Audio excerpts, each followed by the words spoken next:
Você não me valorizou e vai sentir minha ausência. Como o estoicismo me ajudou a resgatar meu valor. Há uma dor que não sangra, mas consome. Um tipo de ferida que não deixa marcas no corpo, mas esvazia a alma. É quando você entrega tudo, sua presença, sua lealdade, sua escuta, sua atenção, e mesmo assim percebe que está sendo tratada como se fosse opcional. Não foi um abandono imediato, foi um afastamento em parcelas, um desinteresse que cresceu no silêncio. Um afastamento que você tentou ignorar, porque no fundo ainda acreditava que poderia bastar. Mas chega um ponto em que algo dentro de você começa a quebrar, e a dor não vem do fim, mas da constatação de que o outro nunca viu quem você era, ou pior viu, e escolheu ignorar. Nesse ponto, algo se move dentro da alma. Não é raiva, não é orgulho.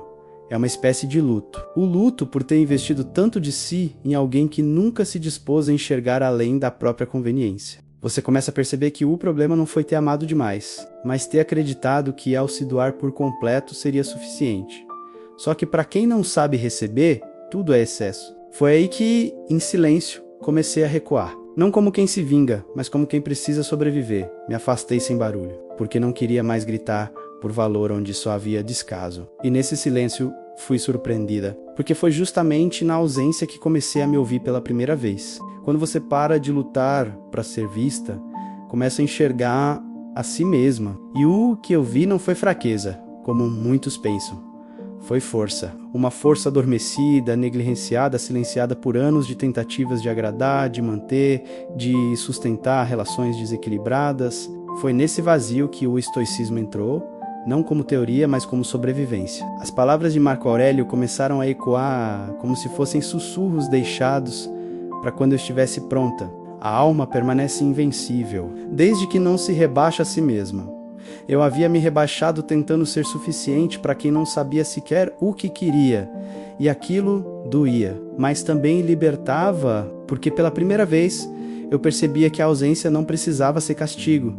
Ela podia ser cura. Foi aí que o silêncio deixou de ser vazio e passou a ser presença. Uma presença que me reconstruía. Comecei a entender que o outro não me valorizou, não porque eu não valia, mas porque ele ainda não sabia o que é valor. E eu estava tentando me provar no espelho quebrado da imaturidade alheia. O estoicismo me ensinou a colocar meu foco onde realmente tem um poder em mim. Em como penso, em como reajo, em como escolho sair inteira de uma situação que tentou me fragmentar. Não foi fácil. A ausência grita, mas ela também ensina, porque só quando você some, o outro percebe o quanto sua presença era força, base, abrigo. Mas nesse momento, você já não está mais ali esperando ser notada, porque algo maior aconteceu. Você voltou para si. Você se olhou com os olhos de Deus e não com os olhos de quem te diminuiu. E quando isso acontece, não há mais retorno, porque o amor que você buscava no outro agora pulsa dentro de você. E é sobre isso que essa jornada vai falar, sobre como a ausência virou presença, sobre como o silêncio virou força, e sobre como, quando o mundo não te valoriza, é hora de resgatar o valor que nunca deveria ter sido colocado nas mãos de ninguém. Porque quem conhece seu próprio valor nunca mais aceita migalhas disfarçadas de afeto. A partir daqui, cada capítulo será um passo nesse caminho de volta para o seu eixo,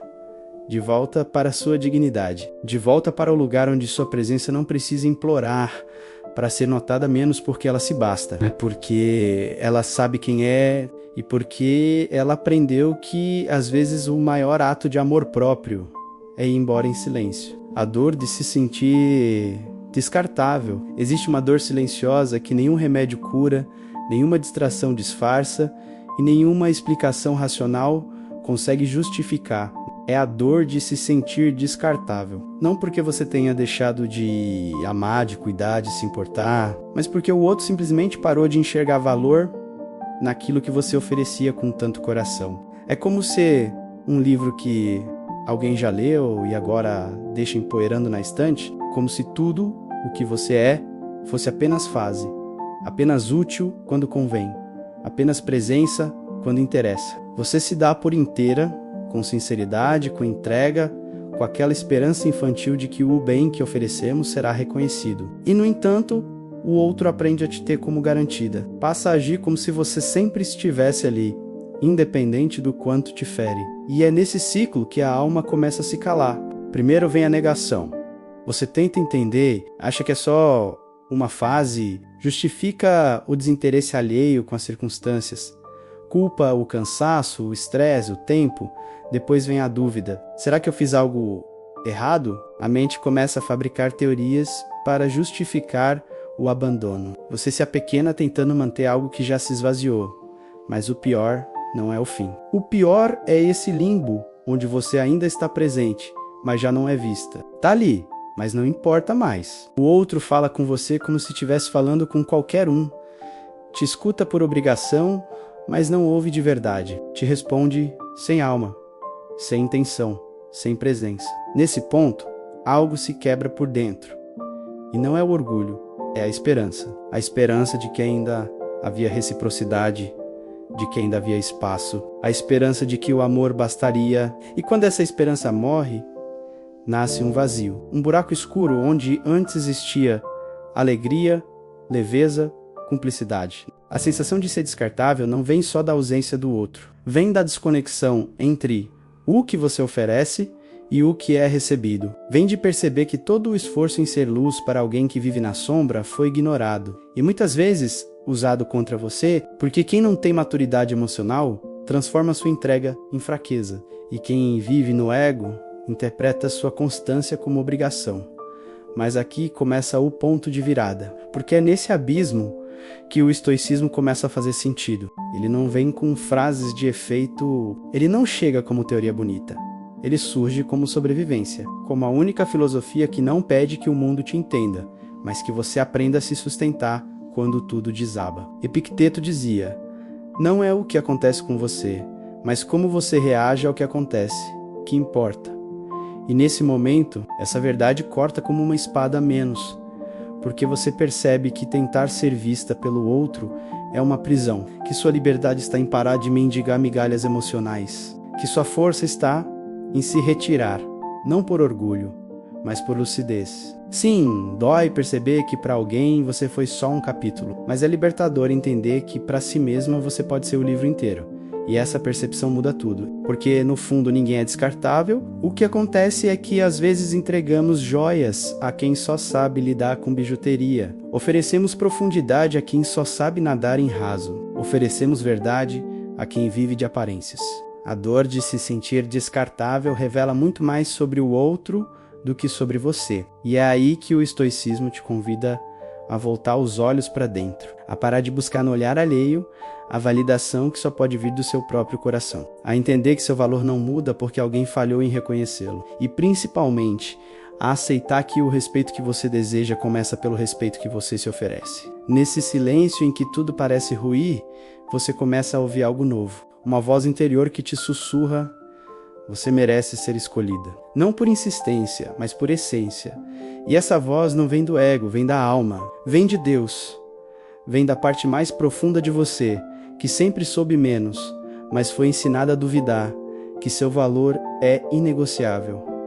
Quando você se afasta, não é para punir, é para preservar, é para reconstruir a ponte que liga você a si mesma. E é essa reconexão que o próximo capítulo irá revelar, porque às vezes o maior ato de amor não é segurar, é soltar, não é implorar para ficar, é ter coragem de ir. E quando você vai, o mundo muda, não porque ele te vê diferente, mas porque você finalmente voltou a enxergar a si mesma. O dia em que escolhi o silêncio como resposta, há um momento em que a alma grita, mas não para fora, grita por dentro. Um grito mudo que atravessa o peito, como uma avalanche que ninguém vê.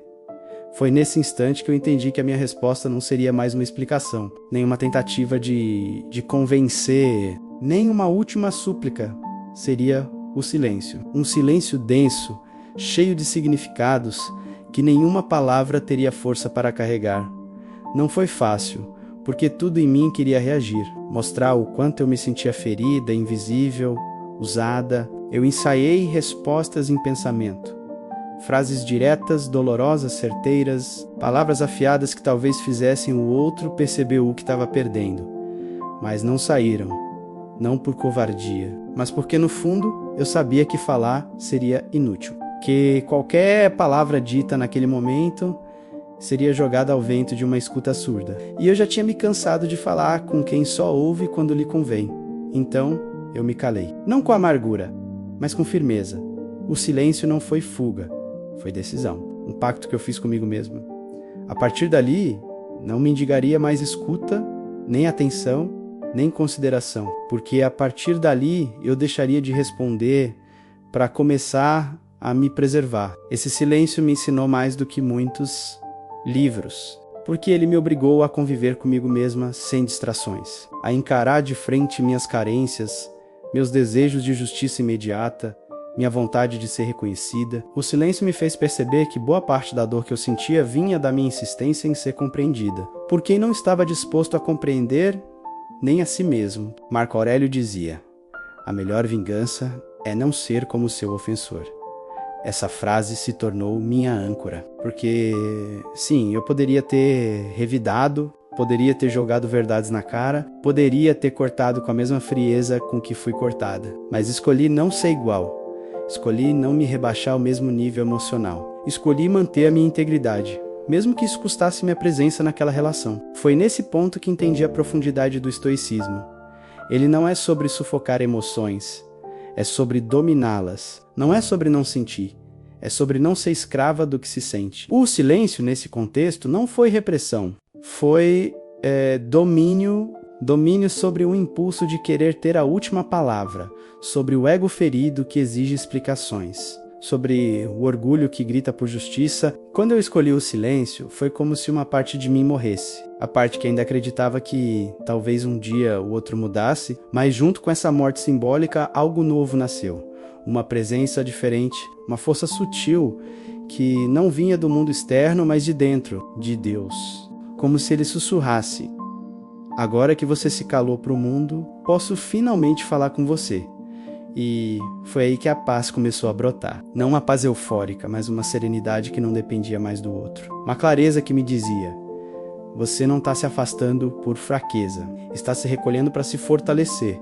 Porque às vezes, para curar, é preciso sair da guerra. E a guerra ali já não era mais entre mim e o outro. Era entre o que eu sabia que merecia e o que eu estava aceitando receber. O silêncio não foi ausência, foi presença. Presença de mim comigo, de Deus comigo, de uma nova forma de me relacionar com a vida. Ele me ensinou que nem sempre precisamos de palavras para nos posicionar, que muitas vezes a maior resposta é o que você decide não mais permitir. Que quem realmente tem valor não precisa convencer ninguém disso, menos basta se retirar, e o tempo fará o resto. Esse dia em que escolhi o silêncio não foi o fim de uma história, foi o começo de outra, uma história onde o meu valor não seria mais negociável, onde minha presença não seria mais oferecida a quem não sabe recebê-la, onde meu amor não seria mais entrega cega, mas escolha lúcida. O silêncio, que um dia foi dor, agora se tornava escudo. E a partir dali eu seguiria em silêncio menos, mas não como quem foge, e sim como quem avança. Não como quem desiste, mas como quem desperta. Porque o silêncio verdadeiro não é vazio. É a voz da alma dizendo: eu voltei para mim.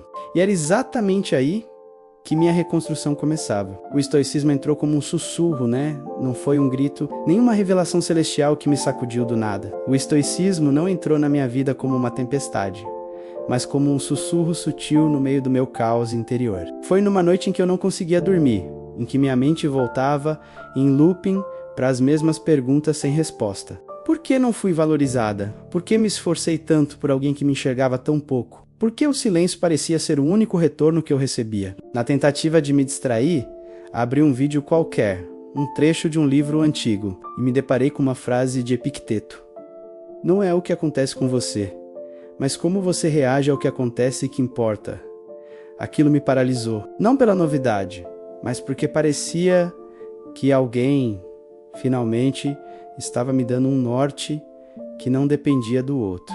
Pela primeira vez, percebi que talvez a força que eu tanto buscava não viria do mundo pedindo desculpas, mas de dentro de mim, decidindo como reagir.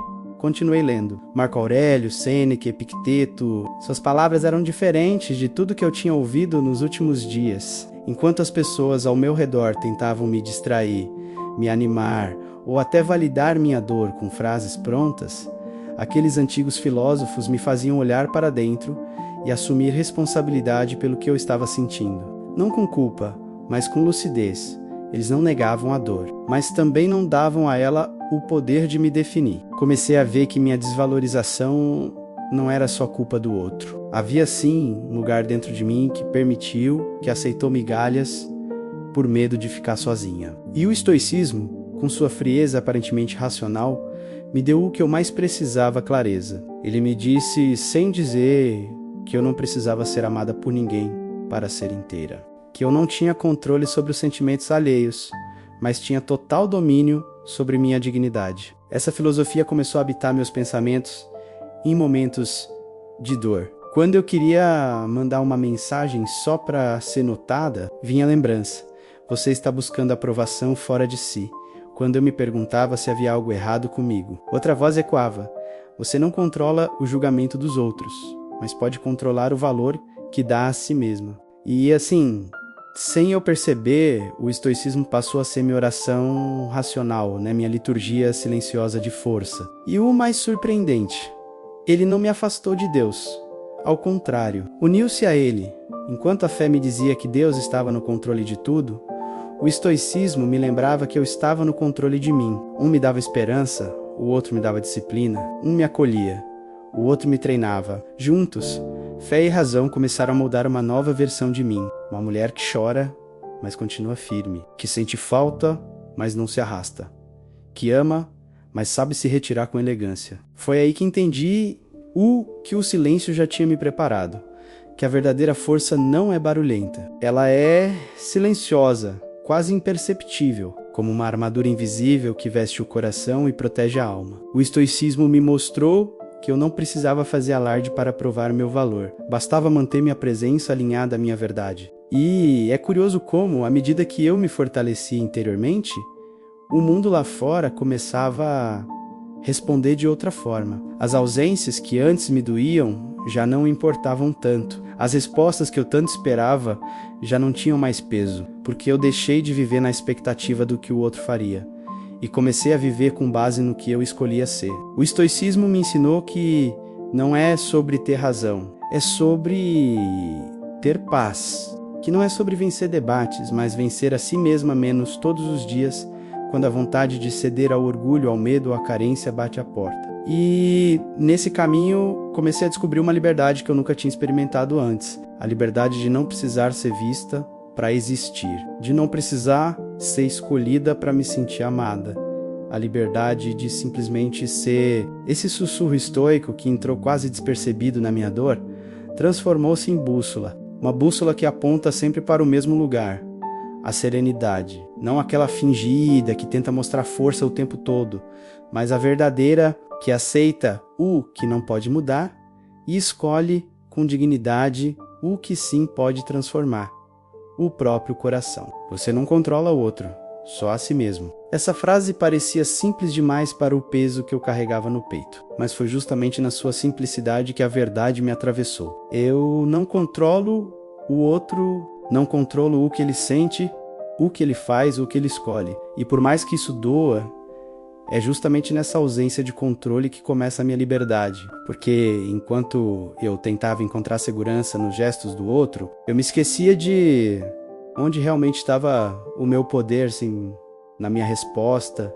na minha postura, na minha consciência. Durante muito tempo, eu acreditei que se eu me esforçasse mais, se fosse mais presente, mais carinhosa, mais compreensiva, mais tudo, o outro enfim me veria, como se o meu valor dependesse de alcançar algum padrão invisível. E quando isso não acontecia, quando mesmo após tudo que eu fiz a resposta fosse o silêncio ou o afastamento, eu me sentia inútil, como se eu tivesse falhado em ser alguém digno de permanecer. Foi aí que essa verdade estoica me encarou como um espelho. Você não controla o outro, só a si mesmo. E naquele instante, algo em mim começou a mudar. Não de forma mágica, nem de uma hora para outra. Foi como um processo de desintoxicação emocional. Fui reconhecendo, pouco a pouco, onde estava colocando minha energia em tentativas de controlar aquilo que nunca esteve sob o meu domínio. Percebi que a frustração que eu sentia não era causada apenas pela ausência do outro, mas pela ilusão de que eu deveria ser capaz de mudar a situação, de que se eu fosse melhor, mais intensa, mais atenciosa, ele não iria embora. Mas isso era mentira, e essa mentira precisava morrer para que eu pudesse nascer de novo. A filosofia estoica me ensinou a observar o mundo como ele é, não como eu gostaria que fosse. Ela me deu o direito de parar de lutar contra realidades inegociáveis. Se alguém escolhe me ignorar, isso não está sob meu controle, mas o que eu faço com essa ausência tá? Se alguém decide não reconhecer o que ofereço, isso não é minha responsabilidade. Mas como eu escolho lidar com essa dor, isso sim é meu território sagrado. A dicotomia do controle, como chamam os filósofos, é uma chave de libertação. E quando eu comecei a usá-la, as correntes que me prendiam ao sofrimento começaram a enfraquecer. Não porque a dor desapareceu, mas porque ela perdeu o poder de me definir. Eu não era mais refém da reação do outro. Eu não vivia mais em função de ser validada. Eu comecei a me mover a partir de mim. Foi difícil aceitar que algumas pessoas não vão enxergar nosso valor, não importa o quanto nos doemos. Mas foi ainda mais poderoso perceber que essa cegueira do outro não diminui em nada a luz que carregamos. A vida me mostrou, com lágrimas e silêncio, que insistir em ser valorizada por quem escolhe não ver é desperdiçar energia que deveria estar sendo investida na minha reconstrução. Nesse ponto, comecei a reorientar meu olhar. Ao invés de perguntar por que ele não me vê, passei a questionar por que eu ainda preciso que ele veja. E isso mudou tudo, porque deixou de ser sobre ele. Deixou de ser sobre provar algo. Começou a ser sobre recuperar a parte de mim que estava esquecida, abandonada, negligenciada por mim mesma, em nome do outro. E sabe o que eu encontrei nesse processo?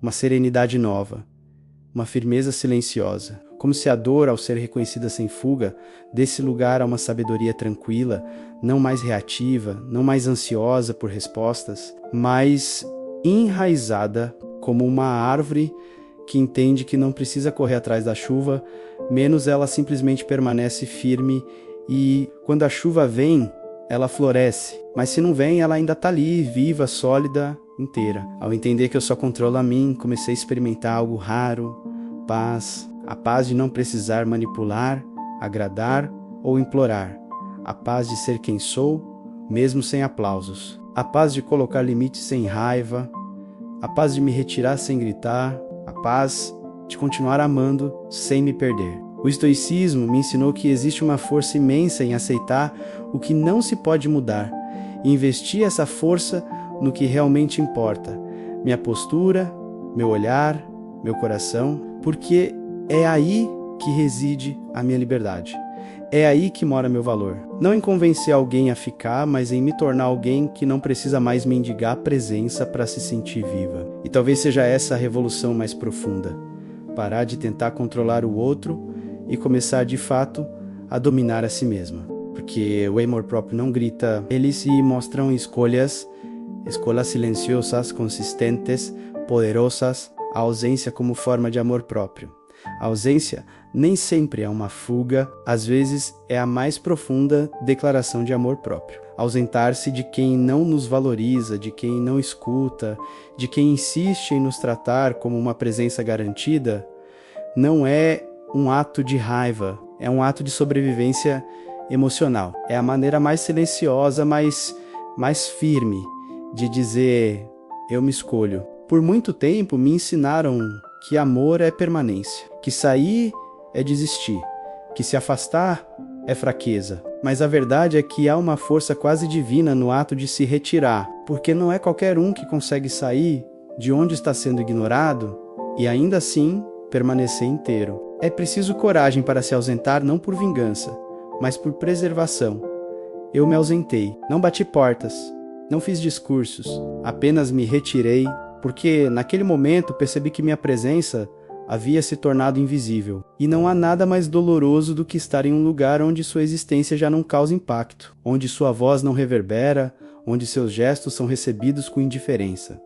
Quando isso acontece, insistir é se anular. Permanecer é se dissolver lentamente. A ausência que decidi cultivar não era uma ausência cheia de raiva, era uma ausência cheia de lucidez. Eu entendi que o amor que eu oferecia aos outros era o mesmo amor que eu havia esquecido de me oferecer. Eu sabia perdoar, acolher, escutar, insistir menos, mas não sabia partir quando aquilo me ferisse. Foi nesse ponto que minha ausência deixou de ser uma punição e se transformou em cuidado. O estoicismo me ensinou a ser firme, não fria. Me ensinou que a ausência não precisa ser desprezo.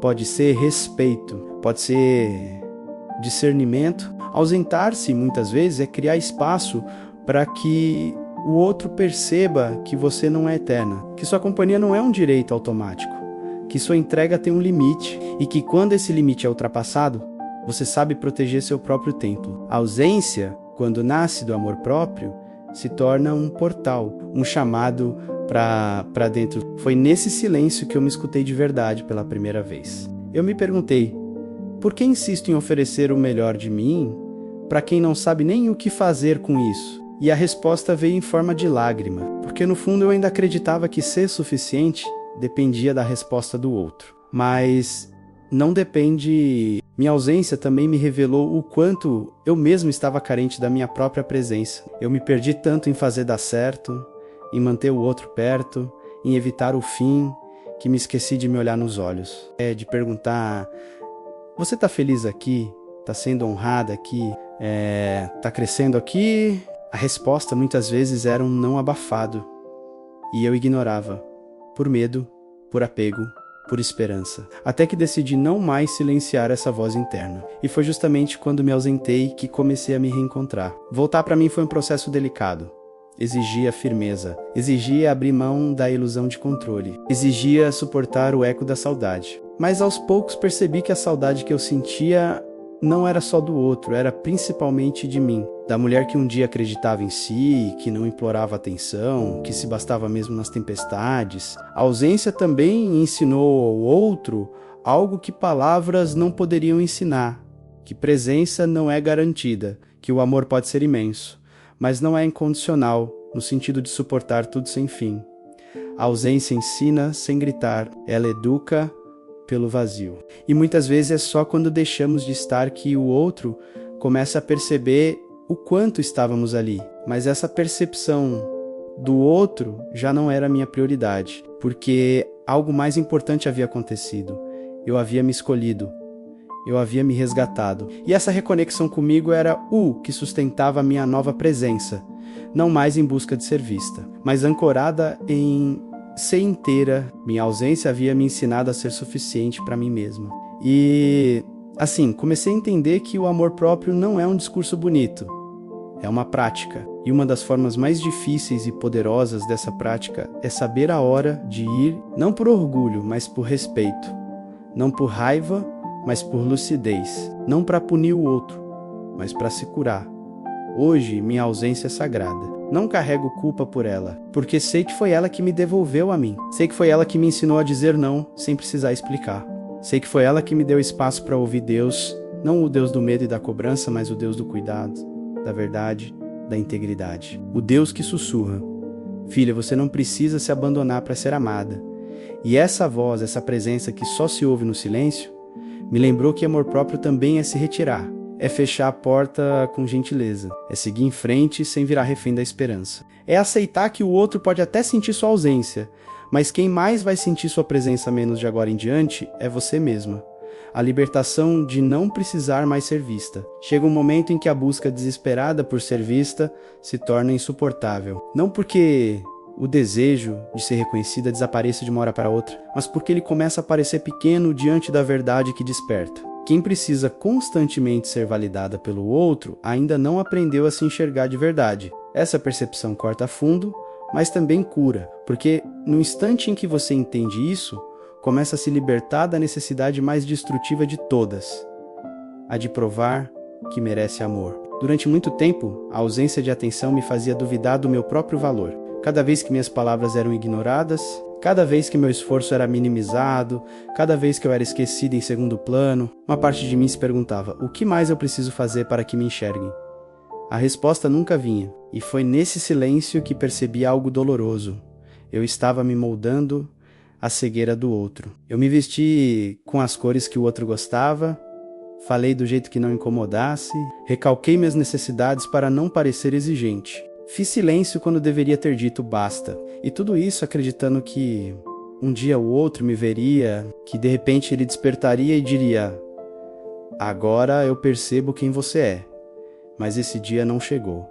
E talvez nunca chegasse. Porque a verdade é que ninguém pode ver o que não quer enxergar. E esperar isso é viver em função de um reflexo que nunca se forma. Foi aí que o estoicismo entrou como uma lâmpada no escuro. Marcos Aurelius escreveu: é tolice esperar que o mundo te trate como você imagina que merece. A única coisa que você pode controlar é o quanto se respeita.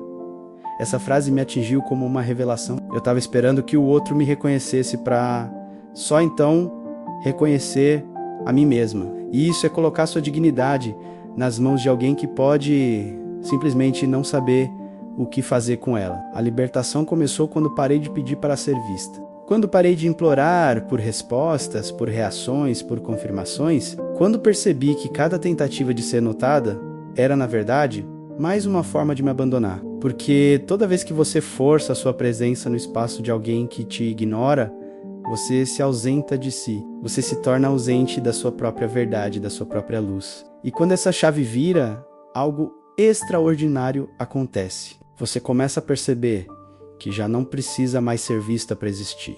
Que sua existência não depende do olhar de aprovação, da mensagem respondida, do elogio conquistado. Você começa a viver por algo maior, a sua própria conexão com o que é real, com o que é sagrado, com o que permanece mesmo quando tudo em volta desmorona.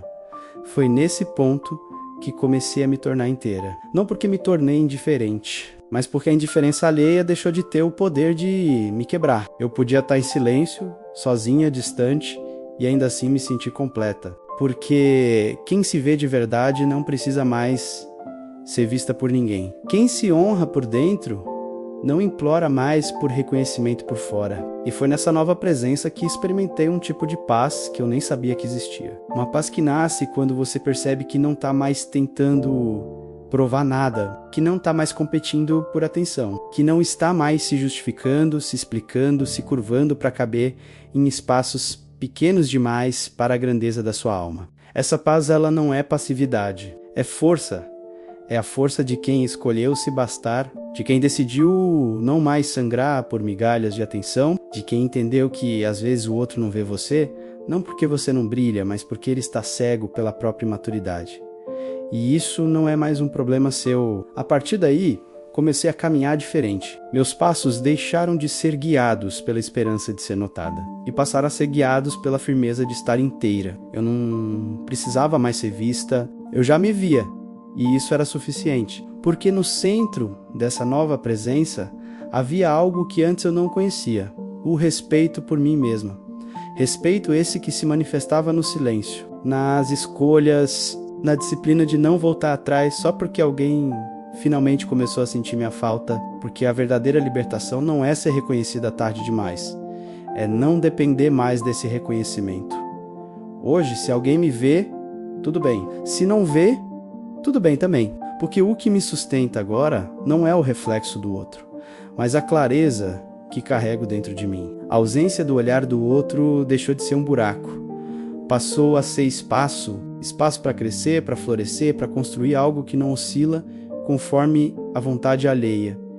E esse é o início da verdadeira liberdade, a liberdade de ser quem se é, mesmo quando ninguém está olhando, a liberdade de existir com dignidade, sem precisar ser confirmada, a liberdade de finalmente respirar fora da prisão do olhar do outro. O valor que eu buscava já estava em mim. Existe uma ilusão persistente que corrói silenciosamente a alma, a de que nosso valor depende da forma como o outro nos trata. Durante anos, fui presa dessa mentira. Acreditava que o amor que eu recebia era o termômetro da minha importância, que se alguém me escolhesse, era porque eu era especial, que se me notassem, eu tinha algum brilho. Mas o que fazer quando a escolha nunca vem? Quando o olhar se desvia?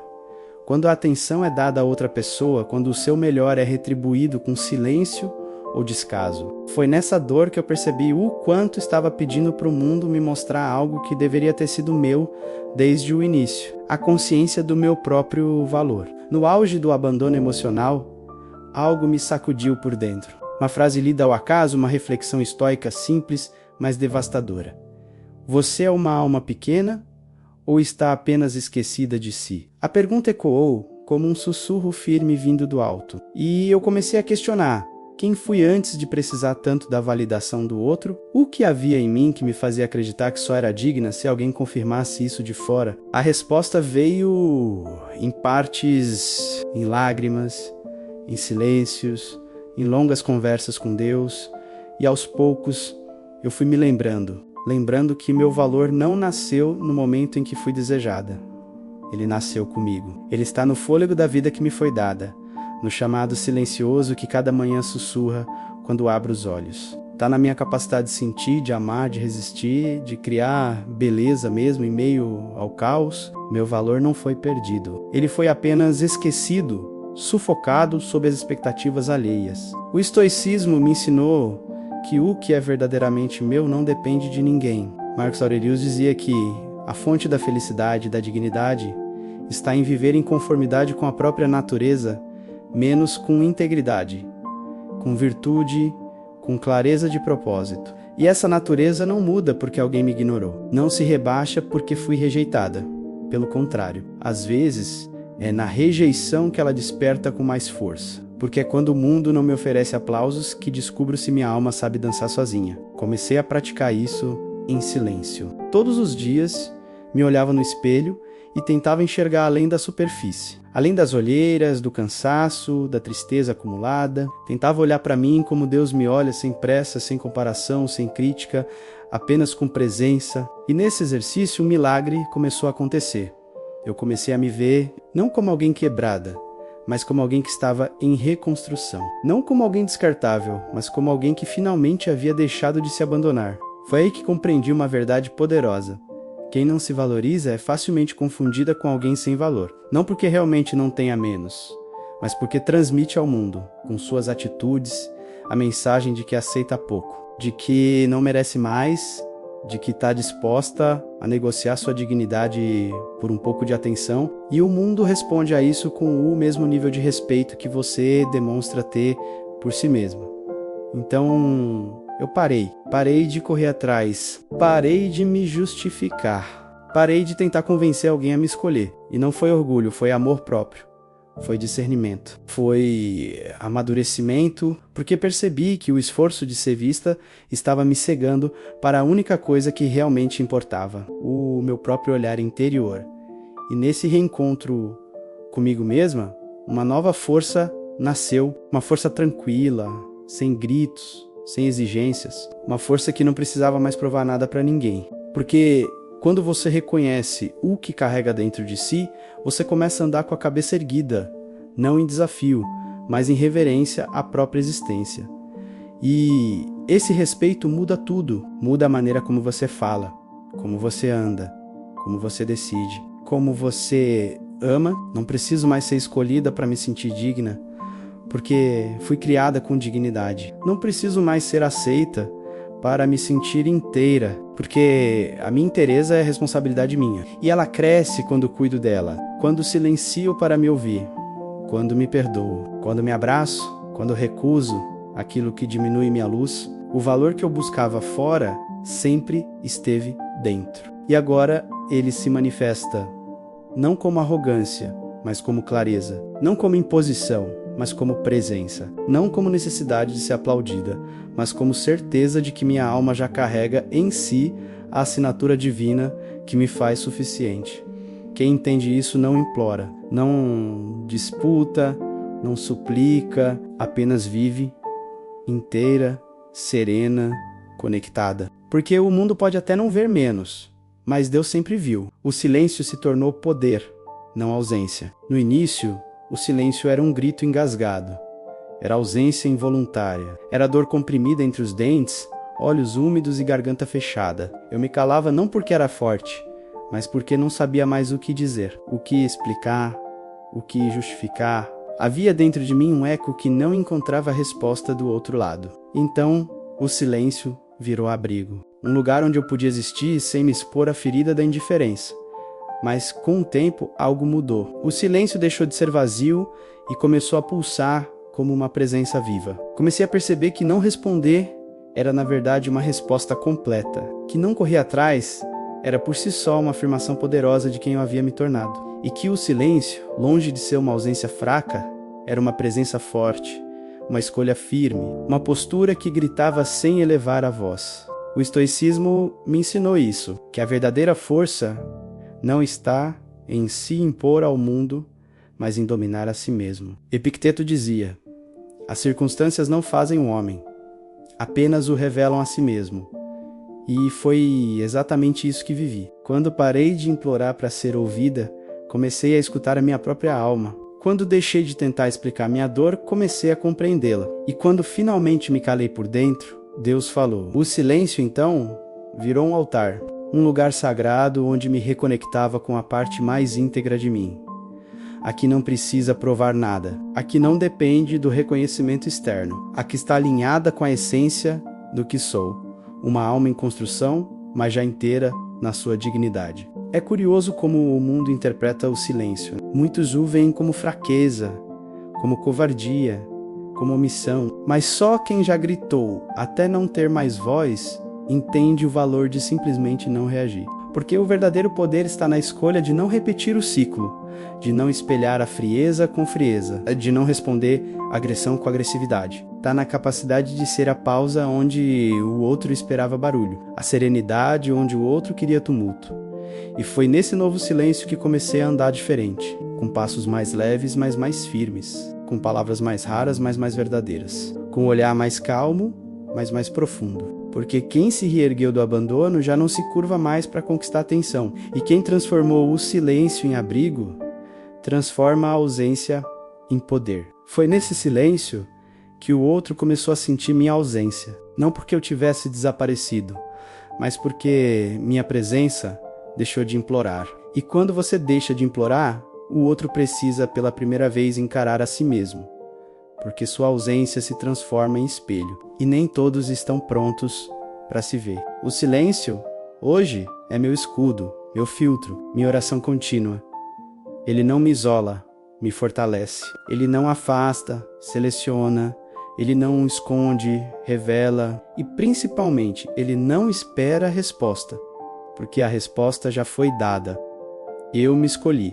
E escolher-se em silêncio é o maior ato de resistência. É dizer ao mundo: eu não preciso gritar para ser ouvida, não preciso provar para existir, não preciso ser aceita para me aceitar, porque meu valor não depende da reação alheia, mas da minha decisão diária de não me abandonar. Hoje, eu não silencio por medo, eu silencio por sabedoria, porque entendi que nem todo campo merece a guerra, nem toda ofensa merece defesa, nem toda ausência deve ser preenchida. E que às vezes a maior revolução que podemos fazer é justamente essa: não responder, apenas permanecer em paz, presente, inteira. Quando o outro começa a sentir minha falta, há um momento exato em que a ausência começa a doer mais do que a presença, mas esse momento não chega no barulho do cotidiano. Ele não grita, não avisa, não explode, ele chega em silêncio assim como eu fui embora. É no espaço que ficou vazio na rotina do outro que a lembrança começa a pesar. É no gesto não mais recebido, na palavra não mais dita, no cuidado que deixou de estar ali, que a falta se instala. E quando o outro finalmente percebe o quanto você fazia parte, você já não é mais a mesma pessoa que esteve ali antes. O ser humano é curioso, ele só valoriza o que tem quando percebe que não tem mais. E muitas vezes só entende o que perdeu quando não há mais nada para resgatar. Mas essa dor não é minha. Essa falta não me pertence mais, porque eu já caminhei além do ponto onde eu chorava por reconhecimento. Hoje eu entendo que meu valor não está no arrependimento de quem partiu, mas na paz de quem ficou. Fiquei comigo, com minha alma restaurada, com meu silêncio poderoso, com a sabedoria que nasce do abandono. O estoicismo me ensinou a não depender da emoção do outro para validar a minha existência. Marco Aurélio escreveu: Se você está angustiado por algo externo, a dor não se deve à coisa em si, mas à sua estimativa sobre ela a menos. E isso você tem o poder de revogar a qualquer momento. E eu revoguei o direito que dei ao outro de medir minha importância, de fazer da minha presença algo garantido, de achar que eu estaria ali sempre, independente de como fosse tratada. E quando essa revogação acontece, o outro sente, porque o ciclo foi interrompido, a energia que antes alimentava a relação menos mesmo que fosse unilateral, agora voltou para mim. E essa ausência começa a ecoar nas mensagens que não chegam mais, na certeza que virou dúvida, na constância que virou silêncio, na mulher que antes se doava sem limites e que agora colocou fronteiras. É nesse momento que o outro procura sinais. Testa se você ainda está ali, esperando. Mas não estou. Não porque tenha raiva, não porque queira vingança, mas porque finalmente entendi que eu sou suficiente para mim, que não preciso me diminuir para caber em espaços apertados, que não devo mendigar por atenção onde meu amor foi desperdiçado, e que o amor próprio, quando é verdadeiro, não grita, ele apenas vai embora. A ausência, então, deixa de ser ausência, torna-se legado, memória, lição. Para o outro, uma saudade que ensina. Para mim, uma libertação que guia. Porque hoje eu caminho por escolha, por consciência e por fé. Fé em mim. Fé em Deus, fé na construção silenciosa de uma vida que não depende mais de alguém para se justificar. Quando o outro começa a sentir minha falta, já não é mais a mim que ele procura. É a versão que existia enquanto eu ainda acreditava que ser suficiente era me doar inteira. Essa versão não existe mais. Hoje, eu não me ofereço como remendo para vazios alheios. Eu me preservo como templo, e só entra quem vem com reverência. Esse despertar não veio do nada. Veio da dor, da oração, da reflexão, da filosofia estoica, da fé que resistiu mesmo ferida. Porque quando eu me calei, Deus falou. Quando eu fui ignorada, Ele me viu, e quando o mundo me deixou de lado, Ele me levantou. E isso ninguém pode tirar, nenhuma ausência pode apagar, nenhuma saudade pode manipular. Quem sente minha falta agora, sente a falta de algo que não cuidou, que teve nas mãos e deixou escorrer, que usou sem honrar. Mas eu não sou castigo, eu sou caminho. E quem não soube andar ao meu lado, hoje caminha sem minha luz. Não por maldade, mas por escolha. Porque, no fundo, todo mundo sabe quando tá perdendo alguém de verdade. E é só quando perde que entende o que tinha. Mas já não é mais sobre o que o outro sente. É sobre o que eu senti e sobrevivi. Sobre o que aprendi. Sobre quem me tornei e sobre a paz que encontrei onde antes só havia ruído. Porque quando o outro começa a sentir minha falta, eu já aprendi a não me sentir mais ausente de mim mesma. A paz que nasce da renúncia ao controle. Existem batalhas que não se vencem lutando, mas desistindo. E não falo de desistência covarde, mas da entrega consciente.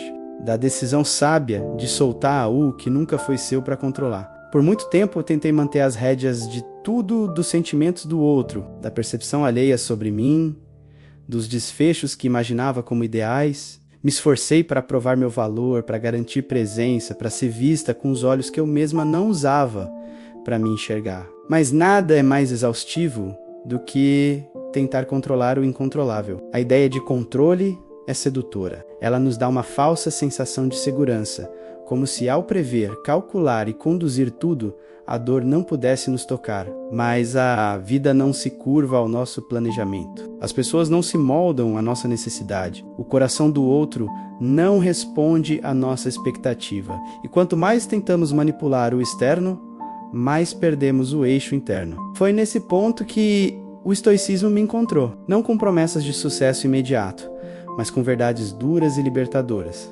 Epicteto dizia: algumas coisas dependem de nós, outras não. Parece simples, mas compreender isso na carne é um divisor de águas. A partir desse entendimento, eu comecei a silenciar as exigências, a abandonar os porquês, a parar de perguntar o tempo todo por que as coisas não aconteceram do jeito que eu queria, porque talvez a pergunta certa não seja por que isso aconteceu comigo, Mas quem eu posso me tornar apesar disso? A renúncia ao controle não é passividade. É resistência sábia. É não se deixar escravizar pela ansiedade do resultado. É viver com presença, mas sem apego. É agir com integridade e deixar que o que estiver fora do nosso alcance siga seu curso menos mesmo que doa. Mesmo que frustre, mesmo que desconstrua sonhos que pareciam tão bem planejados. O que não depende de mim não me define.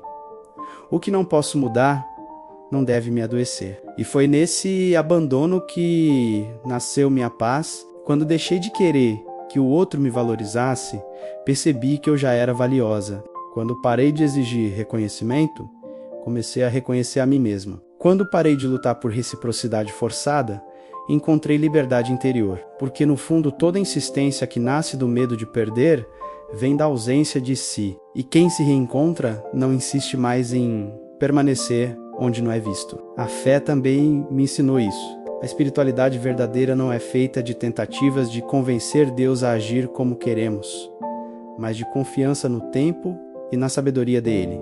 Quando soltei as rédeas da minha dor, ele assumiu o controle do meu processo. Quando parei de tentar forçar o amor do outro, comecei a receber o amor divino silencioso, constante, restaurador. E não foi imediato. A paz não chega como um trovão. Ela vem como um orvalho devagar, profundo, constante, até preencher o que antes era desespero. Hoje eu compreendo que o controle que vale a pena manter é sobre meus pensamentos, minhas reações, minha conduta. É aqui que mora o verdadeiro poder. No domínio próprio, no equilíbrio emocional, na consciência desperta, não em controlar o outro, mas em me conduzir com dignidade. Não em evitar perdas, mas em atravessá-las com maturidade. Não em garantir o resultado, mas em permanecer íntegra no processo. A paz, então, deixou de ser ausência de conflito, tornou-se presença de lucidez, de fé, de aceitação, de presença comigo mesma. A paz nasceu quando eu parei de me debater contra a corrente e comecei a flutuar sobre ela, confiando que Deus sabia onde queria me levar. E o destino, na verdade, era eu mais inteira, mais livre, mais serena, mais mulher. E se hoje alguém me pergunta como consigo estar tão em paz, mesmo após tudo o que vivi, minha resposta é simples. Porque soltei. Porque deixei de querer que o mundo correspondesse às minhas expectativas. Porque parei de tentar provar algo. Porque deixei Deus ser Deus. E o silêncio que antes me feria, hoje me guia. A reconstrução, não do que eu perdi, mas de quem eu sou. Depois da dor, depois do silêncio, depois da ausência, vem o vazio. E é nele que muita gente se perde. Porque o vazio assusta. Ele não grita, ele ecoa, ele mostra a falta de algo que talvez nunca tenha existido de verdade. Foi nesse lugar interno, onde tudo parecia esvaziado, que eu percebi que não precisava reconstruir o que havia perdido. O outro, a relação, a história, o afeto não era sobre reconquistar o que foi embora, era sobre me reencontrar. Por muito tempo eu me defini pelo que dava, pelo que entregava, pelo que sustentava com meu esforço emocional. Eu era quem amava demais, quem perdoava fácil, quem insistia, quem fazia caber o impossível para não perder alguém. E isso parecia nobre, parecia espiritual, mas era autoabandono disfarçado de amor. Quando me vi sozinha, sem as máscaras que o relacionamento me dava, sem os papéis que eu interpretava, me deparei com uma mulher que não sabia o que fazer com a própria presença. Porque tudo o que ela era, até então, dependia do outro. Foi ali que começou a minha verdadeira reconstrução, sem testemunhas, sem aplausos, sem plateia e, principalmente, sem a intenção de provar nada para ninguém. Eu comecei a me perguntar quem eu era além da dor, além do papel de vítima, além do silêncio, além da ausência. Quem era eu quando não precisava mais lutar por amor, quando não precisava mais me justificar, quando não precisava mais implorar por valorização? No começo parecia que não havia resposta, mas aos poucos as camadas foram caindo. A carência, a culpa, a necessidade de ser escolhida, e em seu lugar surgiu algo novo. Um tipo de firmeza interna, uma calma que não dependia do outro, estar perto. Um contentamento que não se explicava, mas que sustentava meus dias com dignidade. Descobri que reconstruir-se não é voltar a ser quem era antes, é renascer sendo outra. Mais consciente, mais inteira, mais livre. A filosofia estoica me ajudou a entender que não há perda onde há crescimento. Marco Aurélio escreveu: a perda não é nada além de mudança, e mudança é a delícia da natureza.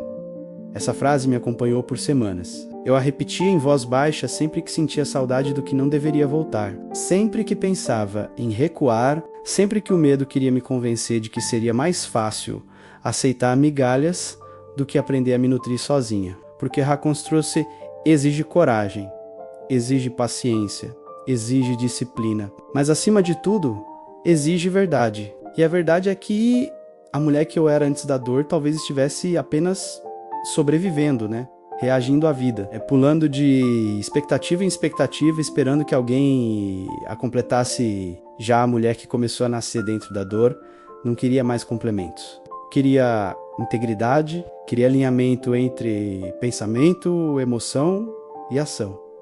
Queria autenticidade. Queria olhar no espelho, reconhecer a própria essência, menos mesmo que isso custasse noites de solidão, lágrimas caladas e silêncio profundo. A reconstrução interior é a maior de todas as obras, porque não depende de fatores externos.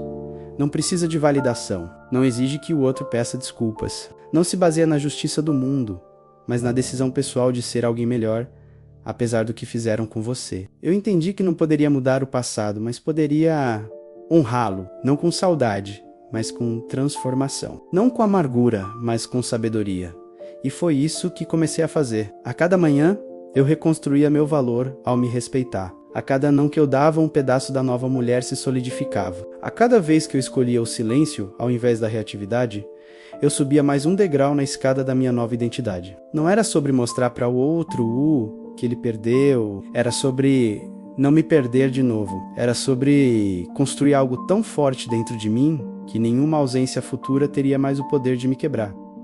Deus também estava nessa reconstrução, não como um mágico que estala os dedos e remove a dor, mas como um arquiteto que, tijolo por tijolo, me ensinava a edificar minha casa interior sobre a rocha, não sobre a areia. E essa rocha era minha fé, minha disciplina emocional, minha coragem de seguir mesmo ferida, minha capacidade de recomeçar com dignidade.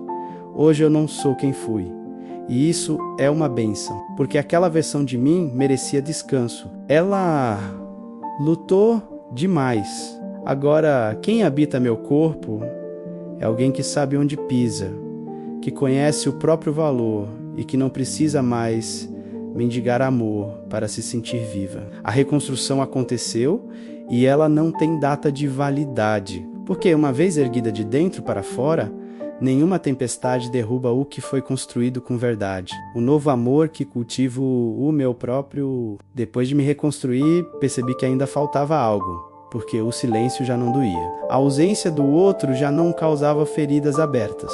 A ferida cicatrizou sim, mas o que havia ali agora era espaço. Um espaço que antes eu preenchia com a urgência de ser amada por alguém, e de repente esse espaço se tornou um santuário, um lugar onde eu poderia começar a cultivar algo que eu nunca soube como plantar: o amor por mim mesma. E não falo aqui de um amor superficial, desses que se repetem como mantra nos livros de autoajuda. Falo de um amor maduro, exigente e ao mesmo tempo libertador. Um amor que me fez assumir responsabilidade por mim, que me ensinou a parar de terceirizar minha alegria, que me mostrou que ser prioridade não é egoísmo, é autoconsciência. Que se eu não me colocar em primeiro lugar, vou sempre acabar em último no coração de alguém. Esse novo amor começou pequeno, como todo recomeço. Surgiu quando parei de me culpar pelas escolhas que fiz, quando entendi que perdoar a mim mesma era o primeiro passo para sair do ciclo de dor. Que eu não precisava mais me torturar com perguntas como por que eu aceitei tão pouco? Ou por que me doei tanto? Porque as respostas viriam naturalmente, né?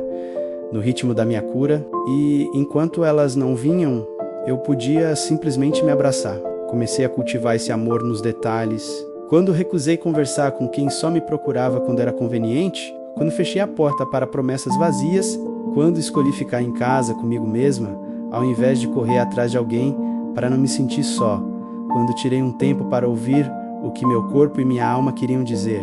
e eles diziam: obrigada por, enfim, nos ouvir. O estoicismo foi meu jardineiro nesse processo. A filosofia que antes me sustentou no silêncio, agora me ensinava a florescer na solitude. Epicteto dizia: ninguém é livre se não for senhor de si mesmo. E eu entendi que a liberdade mais profunda é a de não ser refém da carência, de não se dobrar por medo de ficar só, de não implorar por migalhas, quando você já aprendeu a se alimentar com plenitude interior. Cultivar amor próprio é um ato de coragem, porque exige confronto. Confronto com as vezes em que me deixei em segundo plano, com os momentos em que me traí para manter alguém perto, com as escolhas que fiz por medo e não por verdade. Mas, mais do que julgamento, esse novo amor trouxe compaixão, compreensão e uma firmeza doce. Eu posso me amar, mesmo enquanto ainda estou aprendendo, como é um amor que não depende de elogios para florescer, que não precisa ser validado nas redes sociais, que não espera que o outro enxergue algo que eu mesma não via antes. É um amor silencioso, firme e constante. Um tipo de amor que não grita, mas sustenta, que não precisa provar nada, apenas existir, que não se baseia em aparência, mas em presença. E com esse amor vieram novos limites, porque quem se ama não permite mais ser tratado de qualquer forma. Quem se ama aprende a dizer não sem culpa, aprende a se afastar sem drama, aprende a escolher a si mesmo todos os dias, mesmo quando isso significa perder o outro. E nesse processo perdei muita coisa, mas ganha-se tudo o que realmente importa: dignidade, paz e coerência interna. Esse amor que hoje cultivo não é estático. Ele exige cuidado, paciência, consistência. Ele se expressa em escolhas diárias, na alimentação que respeito, no descanso que permito, na oração que faço, na leitura que me nutre, no tempo que dedico a me escutar. Porque amor próprio é um relacionamento, e como todo relacionamento, precisa ser cultivado com atenção, presença e verdade. Deus também habita esse amor, porque foi Ele quem me lembrou que fui criada com propósito, com valor e com beleza única. Que não preciso ser metade esperando por outra metade. Que já sou inteira e que a minha relação com Ele é suficiente para me manter em pé, mesmo quando todos ao redor me falham. Que o amor próprio é também espiritual, porque é, no fim das contas, um reflexo de reconhecer quem me criou. Hoje, olho para o espelho e já não vejo uma mulher carente de afeto alheio. Vejo uma mulher inteira que aprendeu a se bastar sem se isolar, que sabe a diferença entre solidão e solitude, que escolheu o próprio amor como ponto de partida menos e não mais como prêmio que o outro entrega. Uma mulher que, enfim, se encontrou e que, mesmo que ninguém mais a veja, continua florescendo, porque aprendeu a se amar, de verdade. A ausência virou legado. A minha ausência já não é mais sobre o que eu deixei de ser para o outro. Ela se transformou em algo muito maior, um legado, um reflexo do caminho que precisei percorrer quando parei de mendigar afeto e comecei a escrever minha própria história. Antes, eu achava que a minha saída seria uma punição, um tipo de castigo silencioso, esperando que alguém percebesse o que perdeu. Mas não era sobre o outro, era sobre mim. Sobre o que eu precisava aprender, assumir, abandonar. A minha ausência foi um grito de amor próprio que não precisava de plateia. Hoje, eu entendo, cada vez que me retirei de uma situação que me diminuía, eu deixei uma semente, uma marca invisível, que talvez o outro não compreenda, mas que eu carrego como símbolo de lucidez. A ausência virou um testemunho silencioso de que eu aprendi a escolher o que me sustenta, não o que me esgota. E por mais que alguns tenham tentado distorcer essa escolha, dizendo que foi frieza, orgulho ou abandono, só eu sei o que significou, foi renascimento. Quantas vezes você já sentiu que precisava sair para ser ouvida? Que só o afastamento conseguiria traduzir aquilo que as palavras não alcançam mais? A ausência, quando vem do autoconhecimento, não é afastamento, é posicionamento. É um ato sagrado, uma fronteira invisível que diz: aqui começa o meu valor, e se você não souber reconhecê-lo, não terá mais acesso a ele. E nessa jornada eu percebi algo ainda mais profundo. A minha ausência começou a ensinar, sem precisar explicar. Porque quando você se retira com dignidade, sua saída ecoa. Quando você se cala com consciência, sua voz permanece. Quando você some da vida de quem te ignorou, você aparece dentro de si com mais força. E aí não há mais necessidade de provar nada a ninguém. O estoicismo me preparou para isso, para deixar de reagir a cada ausência do outro e começar a responder com presença interna. Marco Aurélio escreveu: "O que prejudica você torna você mais forte se você decidir assim." E eu decidi. Decidi que o que me feriu seria meu combustível, que o que me faltou seria o que me ensinaria a não faltar a mim mesma, que o que me negaram seria a oportunidade de eu mesma me dar.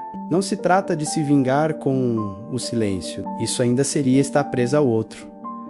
Trata-se de transformar o silêncio em maturidade, em presença sutil, firme, que não precisa ser explicada. A ausência virou legado porque ela marcou o fim de uma era de desvalorização e o início de uma nova era de soberania emocional. E esse legado não precisa de palco, ele se revela em atitudes pequenas.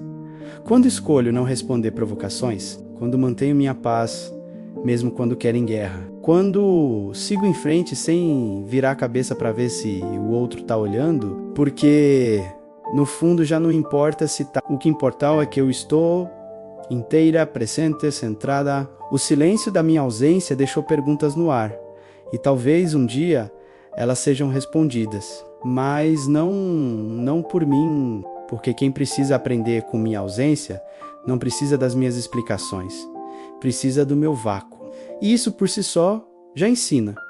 Hoje olho para trás sem raiva, com compaixão inclusive, porque entendo que quem não me valorizou provavelmente não sabia nem o próprio valor, não enxergava nem a própria dor. E como esperar que alguém me acolhesse quando nem sabia se acolher? Isso não justifica, mas explica e me permite seguir em paz. A ausência se tornou legado porque ela deixou uma trilha para mim mesma, um lembrete de que nunca mais devo me abandonar para permanecer. Nunca mais devo implorar para existir. Nunca mais devo silenciar minha verdade para manter uma ilusão. Esse é o verdadeiro perdão. A liberdade de seguir sem precisar ser compreendida. A capacidade de olhar para o passado sem se prender. A coragem de transformar cada ausência recebida em presença consigo mesmo. Hoje sou o legado do meu silêncio. A prova viva de que a ausência, quando escolhida com amor e consciência, é uma das formas mais elevadas de presença espiritual. E se um dia alguém sentir minha falta, que não me procure, que olhe para dentro e entenda. Foi na ausência que eu me encontrei. Foi nela que deixei de ser espera e me tornei caminho. E quem quiser me alcançar agora, vai ter que caminhar também. O perdão como chave de libertação. O perdão não é um presente para quem errou. É um resgate silencioso de quem decide não mais carregar correntes invisíveis que pesam a alma. Eu precisei entender isso na pele, porque por muito tempo, mesmo em silêncio, mesmo afastada, ainda me sentia presa. Como se a dor da desvalorização tivesse deixado raízes que insistiam em me lembrar do que fui, do que deixaram de ver em mim, do que me tiraram. Mas o que eu não percebia era que, enquanto eu guardava mágoa em um canto do coração, quem ainda estava em cárcere era eu. O estoicismo me ensinou que o que acontece fora de mim não define o que acontece dentro. Mas foi o perdão, esse ato sagrado, que me libertou. E não foi de uma vez, foi aos poucos. Como quem solta os dedos de uma corda que machuca, sabendo que o alívio não vem no instante do gesto, mas no tempo da cicatrização, e nessa escolha silenciosa algo em mim renasceu. Eu não perdoei para reatar, nem para justificar o erro, perdoei para me permitir viver sem carregar veneno. Porque guardar rancor é como tomar o próprio veneno esperando que o outro adoeça. E o estoicismo, mais uma vez, me lembrou que a paz não está nas mãos alheias, está na minha decisão de não permitir que a injustiça se torne minha identidade. Quando decidi perdoar, não houve cena, não houve anúncio, não houve perdão dito em voz alta. Houve apenas um instante de presença, um mergulho no sagrado, um encontro comigo mesma e com Deus. E foi nesse encontro que compreendi: perdoar é tirar o outro do centro da sua ferida e colocar sua cura no centro da sua vida. Perdoar é afirmar que a dor existiu, mas ela não dita mais os rumos. Muitas pessoas acreditam que perdoar é esquecer, que é dar outra chance, que é diminuir o que aconteceu. Não é. Perdoar é olhar com clareza e dizer: sim, isso aconteceu. Sim, me feriu. Sim, foi injusto. Mas isso não vai mais definir quem eu sou. Eu sou mais do que aquilo que me fizeram. Eu sou o que eu decido ser a partir disso. A Bíblia é clara quando diz: perdoai e sereis perdoados.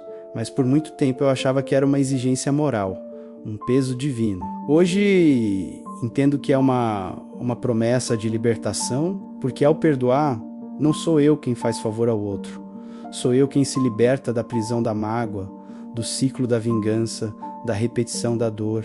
E quando você perdoa de verdade, acontece algo quase sobrenatural. O rosto da pessoa já não desperta fúria, a lembrança já não queima, a ausência já não dói, porque você não está mais presa ao que foi, está enraizada no que é.